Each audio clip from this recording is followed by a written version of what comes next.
Now for global business updates, Rotus Odiri joins us. Good morning, Rotus. Good morning, Dr. Abasi. Good morning, Ayo. Good morning, Rufai. Good morning, all our viewers out there. Look, NVIDIA, there's not really much to add to what we already talked about. When NVIDIA crossed over Apple to go into second place, and it dropped down to third, and it climbed back up. Now it's in first place again. Markets are volatile. Next thing you know, there's another update from Microsoft. Who knows? Microsoft could probably jump past NVIDIA as well. But looking at market capitalization, which is, of course, the share price multiplied by the number of shares out on the market, gives you the numbers that Ayo touched on right before you guys went to break. So you see NVIDIA at 3.35 trillion, Microsoft at 3.32, Apple at 3.29. So, again, the rate at which NVIDIA has been climbing has, some folks are now saying this thing is getting past fundamentals. There's a quote from a tech strategist, a managing director at a firm called Bird, Ted Mortensen. And if you take a look at what he said this is animal spirits now. It's human emotion taking over. NVIDIA is a fantastic company, don't get me wrong. There are lots of drivers for the stock. But a 40% appreciation in 1 month, that's just not normal. So, if you are an investor and you're wondering if you should jump on the train now, I advise you to be careful because, at this point, you should have probably invested in NVIDIA a while back before the stock took off. Although there are some people, there was one analyst, I was listening to him yesterday or day before, he said NVIDIA's stock will reach 5 trillion.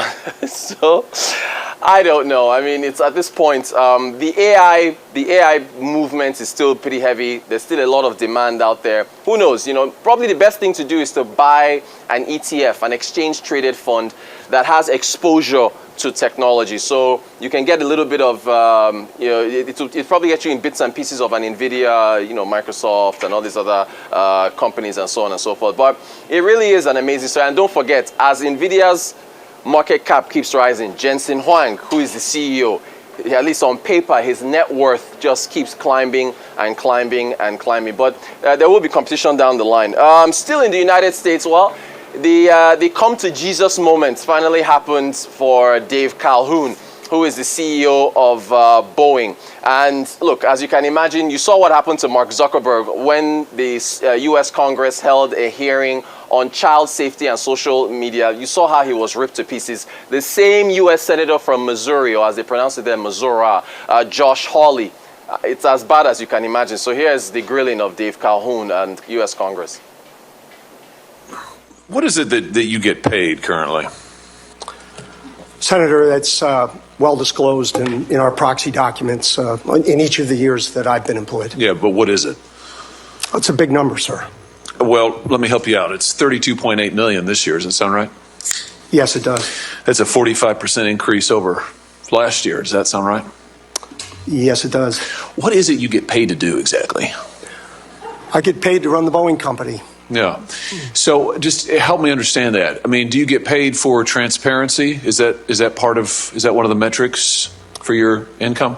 I think the board counts on me for transparency. Really? Because you're under investigation for falsifying 787 inspection records. The Boeing's under criminal investigation for the Alaska Airlines flight. You were investigated by DOJ for criminal conspiracy to defraud the FAA. This is all in your tenure. This doesn't sound like a lot of transparency to me. Senator, I don't recognize any of the Boeing you described. Really? And I want to assure... You don't recognize the Boeing that has airplanes falling out of the sky? That has had 2 Maxes crash, that has had pieces of doors fall out of the sky, that have had whistleblowers come before they've sat right where you have sat and told us, these are your employees who have told us that when these are the engineers, by the way. Are you an engineer? I'm not, sir. Yeah, they are. Yeah. And they have said that they're not listened to, that they're retaliated against, that they're threatened. That's the reality of Boeing today. That's your company that you have created. Now, I don't recognize it either from the company it used to be decades ago, but under your leadership, that's what Boeing is, and you're being rewarded for it handsomely. Handsomely. Don't you think there's something wrong with that? Why haven't you resigned? Senator, I stand by what I said, and I want to assure the great employees in your state that That is not the way we operate Why- the company, why and it haven't never you will be. And if resigned? you would like my chief engineer to talk about what he sees and No, I hears, want to hear from you, because what I hear from you is a lot of this team does that and that team does that, and I listen to the whistleblowers, but I don't meet with them. And I've heard about all this stuff that you Congress have meddlesomely asked for because the public wants to see it. Gosh darn them, but you actually haven't supervised any of it. I've heard that. It's a lot of it's this, it's that, it's this, it's that. But meanwhile, you're getting paid a heck of a lot of money. It's unbelievable. If anybody's coming out of this deal good, it's you. Why haven't you resigned? Yeah, so I mean, it was like, look, there was a whole lot more. That's only just a couple minutes. But you know, look, when you talk about accountability in the United States, and this is the CEO of Boeing, as he said, that was a major flex where he said, my salary is a big number. This is a man that is making $32 million in 1 year before taxes. To be grilled the way he was there, you know, it says a lot about accountability. Boeing stock still falling. He apologized. There were people in the back whose families had died in some of those MAX air crashes. He turned around and apologized to them. It was quite the event at the U.S. Congress. Yes, let's get to the U.K. The Bank of England is really going to be smiling this morning. We just got inflation figures that came out. UK inflation year on year has officially decelerated to the 2% target. I wonder if Andrew Bailey will pop champagne. Do they drink champagne in the UK? I don't know what he's going to be drinking. But year on year, if you look at inflation, May just came out this morning, 2%. April was 2.3%. Services inflation is still on the high side, right? But it did decelerate as well, 5.7%. They'll be looking at that.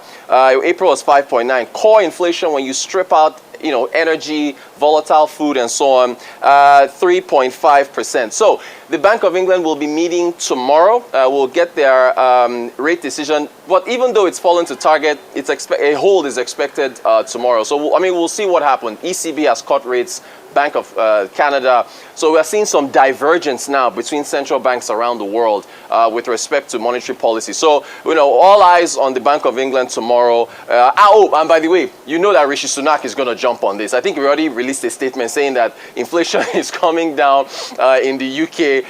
Look, I don't know if we should write the Tories off just yet. We'll see what happens. But again, they're still down about 20 points. And I think Farage's party has now even overtaken the Conservatives now. But you can trust that Rishi Sunak will be jumping all over these inflation numbers because that's what he's been talking about for so long. Let's round off with Africa. There's a new report that's been released on food insecurity from the CILSS, which is the Permanent Interstate Committee for Drought Control in the Sahel, in collaboration with the Food Security Information Network. We'll be speaking with the global coordinator on the Global Business Report at about 11 a.m. this morning. We'll be talking about this report. But basically, if you look at the numbers, they only looked at about, I think it was 13 states or so. Benin report, it's on the report there, Benin, Togo, Nigeria, Mali, Chad, a number of them. And across those states, they projected that food insecurity could hit about 35 million Africans across 13 nations between March and May. If interventions are not, up to par, that could actually rise to 50 million, or 49.5, approximately 50 million Africans across 16 nations. Again, that is just those 16, right? If you include the others, then those numbers increase exponentially. And if you look at the main triggers, there are a number of them, but the three main triggers for food insecurity, you're looking at conflict and insecurity, economic shocks, so inflation and other things like that, and then extreme weather phenomena. Now, going back to President Buhari, during Eid, he said we have to produce more food. If you look at Nigeria's, as far as real GDP growth for the agricultural sector, it's not pretty. We had an agri-specialist on the show yesterday that said that as far as livestock is concerned, because we're talking about ram prices, it's in a state of emergency. So if you look at those numbers, you can see the red for livestock. Livestock as a subsector is in recession. Fishing is also down. And even agriculture as a whole at the top right of your screen. For first quarter of this year, 0.18%, 1.13% for full year 2023. So it's not pretty. So, just to round off, I heard Ayo talking about the population and the number of youth in in Rivers State, which Nollywood needs to give us a movie. We need a movie for Rivers State at this point, or a series or something, right? I got a lot of feedback from my constituents in the business sector, which is particularly the medical field. Wanted to ask the three of you just to elaborate, just to bring up the Thanos bill one more time. You didn't say anything yesterday about family planning and about the responsibility, personal responsibility of a newly wedded family in terms of how much your income can be stretched to buy a new car or to rent a home and also to start a family. So they wanted to get some clarity from the three of you as to whether or not family planning and personal responsibility still has a say in Nigeria. Let me go for that. You and the people sponsoring you in your medical community, let me talk to you guys. Truth has to be said. That's why we say good governance matters. So wait, hang on a minute. So that's why I say because you say you and your medical community asking questions. Good governance matters. So medical constituency, whatever you call them. Good governance matters because you see, you were talking about cost of buying a new car. If you have affordable public transportation system, buying the car will not be the priority. In the UK, that you know, people park their cars, go to the train station in the morning. They park their cars in the train station and they go to work. That's public transportation system, but we don't have a lot of that. And that's why I say good governance matter. Family plan, responsible, what's it called, outlook on having the children, it's also good to give children you can, give children you can afford to take care of. But if you have proper school system, in fact, in the UK, another instance, I'm not saying UK is a standard where government works. In the UK, the number of children you have determines the number of government benefits you receive. So you must be able to have money to set aside for those children to be able to take care of them. The cultural practices and approach, yes. Sensitization and all of that, yes. But also, sensitization of the cultural practice also means sensitize the leaders to be able to do well. Why can't we have a cultural shift? You were talking of Rivers this morning. If we have good leadership, in a state that has one of the highest unemployment rates, should a former governor and a present governor be fighting? When they should be thinking of how to develop the state and solve the unemployment numbers. So we are in dire straits by these politicians. They are destroying us every day, destroying our lives because of their own selfish interests.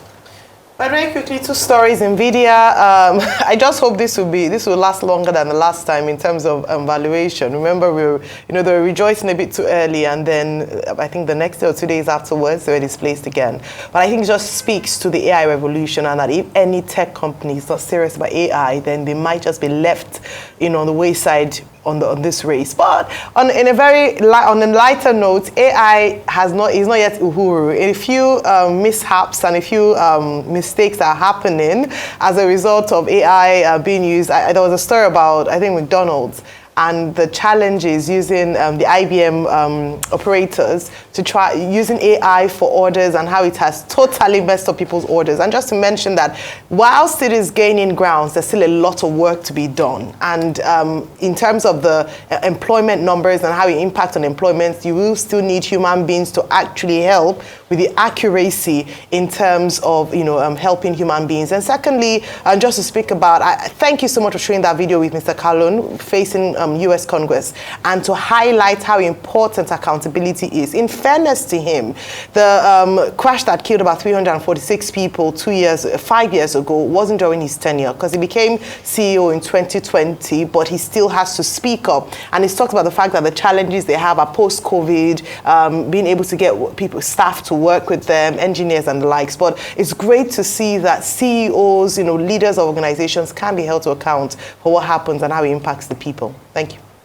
The last time CPI was 2% in Britain was about 11 years ago or so.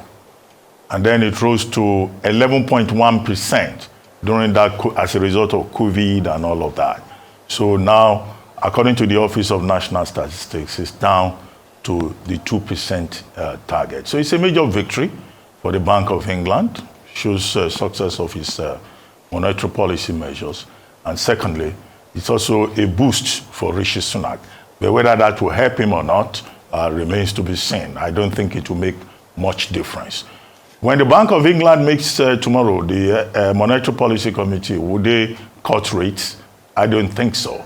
Maybe in August.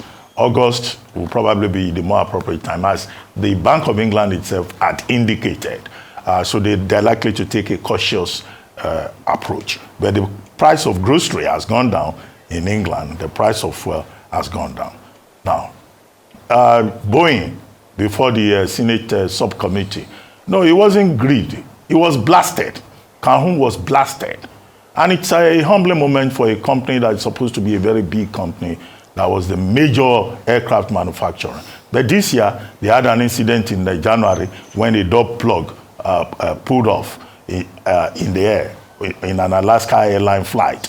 And then on May 25, they had an issue with same MAX 7378, you know, when there was a Dutch roll, which was a very potentially dangerous. But the catalyst for the intervention by the Senate subcommittee is the whistleblowing by one of the staff called Sam Mohawk, and also the administration, the airline administration body, the FAA, is also grilling, in this case, you know, Boeing. So it's a very humbling moment for them, and they may possibly face prosecution.